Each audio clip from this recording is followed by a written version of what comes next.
Existe um tipo de história de amor que não começa com olhares dramáticos nem confissões ao pôr do sol. Ela começa com um caderno cheio de anotações que nunca deveriam ser vistas, que foram feitas às escondidas com a mesma seriedade de quem prepara um relatório estratégico sobre como ajudar alguém que nem sonha que está sendo ajudado. Esse caderno pertencia a Caligo, e quando Momonoke descobriu que ele existia, ela desmaiou, e não foi de susto, foi de emoção. Hoje eu quero contar essa história, como Morax Momonoke conheceu o professor mais intimidante de Babios e como esse professor que é constitucionalmente incapaz de ser gentil em voz alta com alguém, acabou conquistando ela do jeito mais involuntário e mais completamente Caligo possível. E o que isso revela sobre quem é Caligo de verdade. Mas antes de falar sobre Momonoke, eu preciso explicar quando essa história veio à tona pra gente. Caligo, ele saiu do Devínculo destruído, não fisicamente, mas sim emocionalmente. O irmão que ele admirava desde pequeno, cuja frase "leve uma vida da qual possas te orgulhar", que ele carregou como bússola durante anos, ele descobriu que esse mesmo irmão estava envolvido com Baal, que tinha recomendado agentes terroristas como professores de Babios, que tinha colocado alunos em perigo de forma deliberada, e quando Caligo foi até ele para perguntar o motivo, a resposta foi uma única palavra, bem fria: necessário. Depois disso, o Caligo ficou à beira de um ciclo maligno, um estado que demônios entram quando a pressão emocional ultrapassa o limite do tolerável, que pode ser perigoso tanto para o demônio que está nesse estado quanto para quem está ao seu redor. Ópera, como um verdadeiro sensei, percebeu isso e resolveu o problema da forma mais prática possível. Organizou uma aula extra na praia do submundo para tirar Caligo do ambiente dele e dar a ele um motivo para funcionar como professor em vez de ficar sozinho com os próprios pensamentos. Foi ali que um grupo de meninas, no capítulo 316, descobriu que os dois já tinham uma história que Momonoke nunca havia contado para ninguém. Mas vocês devem estar se perguntando, como que essa reunião da professora com essas estudantes ocorreu? Bom, só posso dizer uma coisa. Clara é uma força da natureza. Ela convidou Momonoke para o encontro das meninas sem contar o que era o encontro. Momonoke chegou achando que ia ajudar Clara com seus estudos e se encontrou sentada numa mesa com 4 garotas extremamente observadoras de Babios. Elisabetta foi a primeira e ela já foi direto ao ponto, com aquela energia que não vê sentido em rodeios quando a verdade está escrita no rosto de outra pessoa. Já chegou perguntando: "Você gosta do professor Caligo?" E Momonoke ficou completamente vermelha. Disse que apenas o admira. As meninas, obviamente, não aceitaram. E quando ela tentou fugir, Amiri, com aquele jeito dela, já bloqueou a porta, literalmente, e disse que para sair, ela teria que derrotar ela na porrada. Então Momonoke ficou sem saída e finalmente contou a sua história com Caligo. Descobrimos que tudo começou quando Momonoke entrou em Babios como uma professora nova.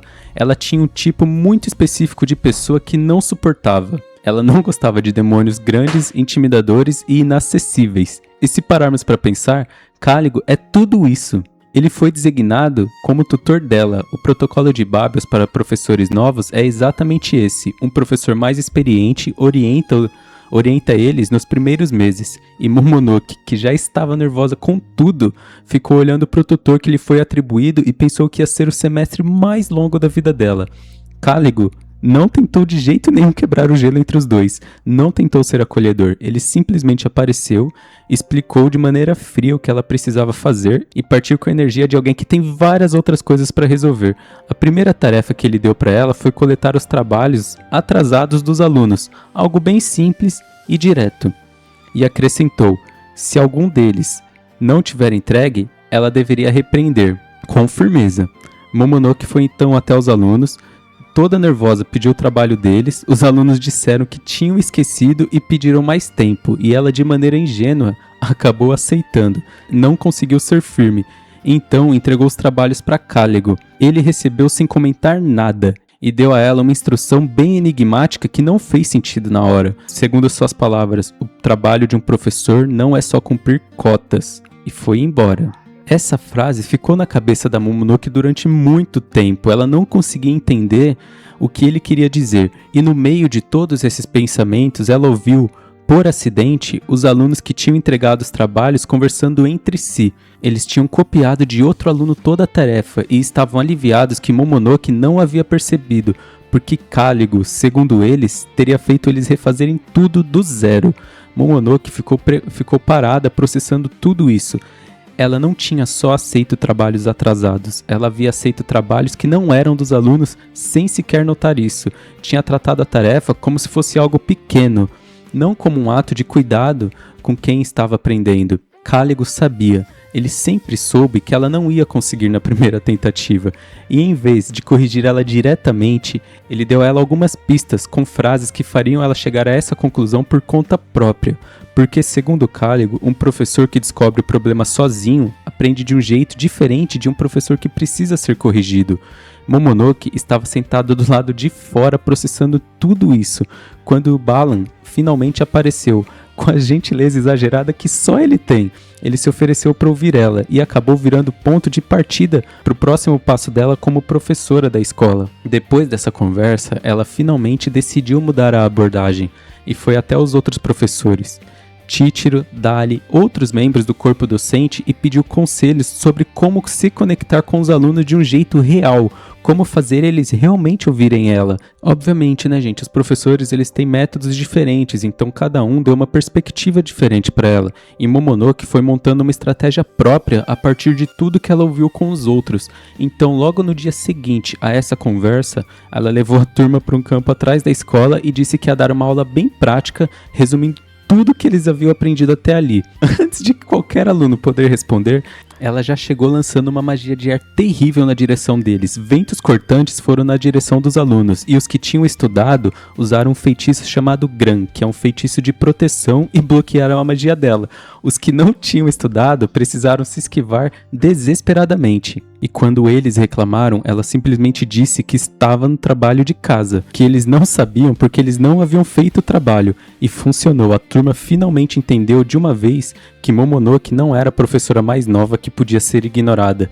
Depois disso, ela foi até Cáligo relatar os resultados, e finalmente ele a parabenizou pelo trabalho, de maneira simples, direta, sem rodeios.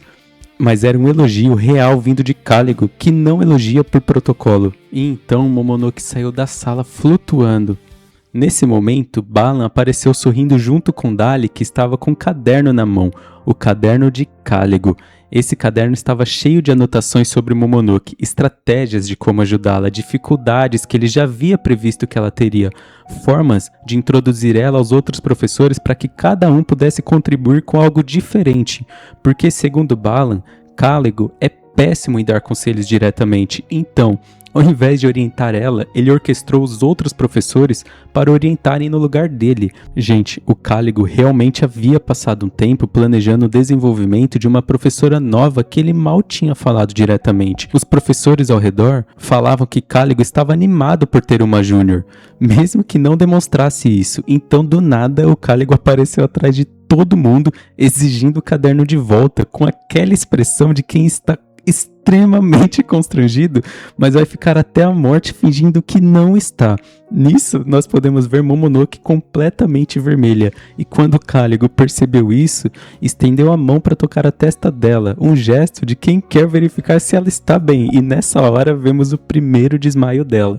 As meninas estavam em silêncio ouvindo toda a história de Momonoke. Então, quando ela terminou, elas explodiram em elogios. Elisabetta ficou encantada com o romantismo involuntário de tudo. A Clara ficou radiante. A Amelie processando tudo com a seriedade de quem entende bem o que é gostar de alguém e não demonstrar. Kerori, por outro lado, disse com uma frieza calculista que só ela tem, que com aquele sorriso que Momonoke estava fazendo naquele momento, ela poderia até mesmo derrotar Cáligo. E Momonoke com isso ficou ainda mais vermelha, o que todo mundo achou adorável. A história finalmente estava contada, mas a história deles, Cáligo e Momonoke, como professores imbábeis, ainda estava em aberto. Porque Cáligo nunca confessou nada, não disse nada diretamente, fez o que sempre faz, cuidou sem nomear. E Momonoke, que passou a história toda convencida de que o tipo de pessoa que ela menos suportava, a pessoa grande, intimidadora e inacessível, de maneira cômica, era exatamente o tipo de demônio que ela havia se apaixonado pois ele é algo muito além disso. Ele é a pessoa que investiu mais no crescimento dela sem jamais pedir nenhum crédito por isso. Aqui está o que torna a história de Momonoke mais do que um romance fofo inserido num arco de crise. Ela é o espelho de quem Caligo é com todo mundo que considera seu. No Festival da Colheita, quando Iruma estava perdido no subsolo com 0 pontos e todo mundo achando que ele estava eliminado, Caligo fez um anúncio pelo sistema de rádio da escola, um anúncio pessoal direto para Iruma, dizendo que ele ainda estava monitorando ele. Um professor que não se importa não usa o rádio público para dizer isso, e quando Iruma emergiu do solo, exausto, com 0 pontos e uma história impossível de explicar, Caligo foi o primeiro a chegar e então o repreendeu com dureza por ter causado uma cena, porque é isso que Caligo faz, ele aparece primeiro, preocupado e processa o alívio na forma de bronca. No festival de música, quando havia o desafio de interagir com Soi, um aluno traumatizado que não confiava em ninguém, Caligo não tentou resolver isso sozinho. Ele deixou a turma inteira com Iruma, confiou que a classe iria encontrar um caminho. Um professor que considera seus alunos incapazes não faz isso. Na visita domiciliar, quando ele poderia ter sido genérico ou simplesmente educado, ele deu a Sullivan uma avaliação honesta de como Iruma era como estudante. Disse que ele tinha vontade real de superar desafios, que seu progresso era legítimo e que ele acreditava na capacidade do aluno. Sem floreio, sem elogio vazio, com credibilidade de alguém que só diz o que acredita. E depois do Devículum, quando Caligo descobriu, sem confirmação explícita, por escolha própria de não perguntar diretamente que Iruma era humano, ele não expôs, não foi aos superiores. Ele declarou, em voz alta para Balan, que qualquer ameaça à segurança de Babios era seu inimigo, fosse família, colega ou aluno, e depois agiu como se não soubesse de nada, porque Iruma era seu aluno, e o cão de guarda de Babios protege o que é de Babios. No capítulo 319, que se chama significativamente Não Coloque em Palavras, Balan visita Caligo em casa depois do Devículum, leva remédio para o ciclo maligno que está se aproximando e fica um tempo conversando com ele e antes de ir embora, sugere que ele responda às mensagens que a classe dos desajustados mandou para ele. O Caligo tenta impedir que Balan mande as mensagens, porém o Balan manda assim mesmo. E de maneira aliviada, o Caligo fica olhando com uma expressão que é tecnicamente neutra, mas quem conhece a obra sabe que é um alívio do professor, porque ele sozinho não conseguiria mandar mensagem respondendo aos alunos. Ele não consegue ser o tipo de professor que envia palavras de encorajamento direto. Não é assim que ele funciona. Mas quando alguém faz no lugar dele, ele não tenta impedir de verdade. Se ele quisesse impedir, ele teria invocado Cerberus. Esse é o padrão. Com Momonoke, ele orquestrou outros professores para orientar ela, porque não conseguia dar conselho diretamente. Com Iruma, ele demonstrou isso chegando primeiro, mas expressando um alívio como forma de bronca. E com a turma, ele deixou que Balan mandasse a mensagem que ele mesmo nunca escreveria. Caligo, ele se importa, ele sempre se importou, ele só não tem palavras para dizer isso. E o título do capítulo diz exatamente isso. Não coloque em palavras, porque Caligo não vai fazer, mas tudo ao redor dele coloca. Para concluirmos, Morax Momonoke ela chegou em Babios com medo do tipo exato de demônio que Caligo representa e descobriu da forma mais indireta e mais completamente involuntária possível que o professor que parecia não ter tempo para ela tinha passado tempo de verdade planejando como ajudá-la a crescer. Com isso ela desmaiou, ficou vermelha e voltou para casa carregando essa história por anos antes de contar para as meninas no encontro que ela nem sabia que aconteceria. E Caligo nunca disse nada. Isso não é frieza, é a forma de linguagem dele, é a forma que esse demônio específico tem de demonstrar para alguém que ele se importa, não usando palavras e não usando gestos dramáticos, mas com tempo, com planejamento, com decisões silenciosas de investir no crescimento de alguém sem que essa pessoa realmente saiba de onde veio esse investimento. Ele age pelas sombras. Fez isso com Momonoke, com Iruma e faz isso com todos da turma dos desajustados. Porque o cão de guarda de Babios não late para mostrar que se importa. Ele sempre está lá, silencioso, na frente, antes de qualquer um. Esse é o Caligo e esse é o motivo de Momonoke realmente gostar dele, gente. Espero que vocês tenham gostado do vídeo. Se vocês tiverem sugestões para outros vídeos, deixem nos comentários e até a próxima, pessoal.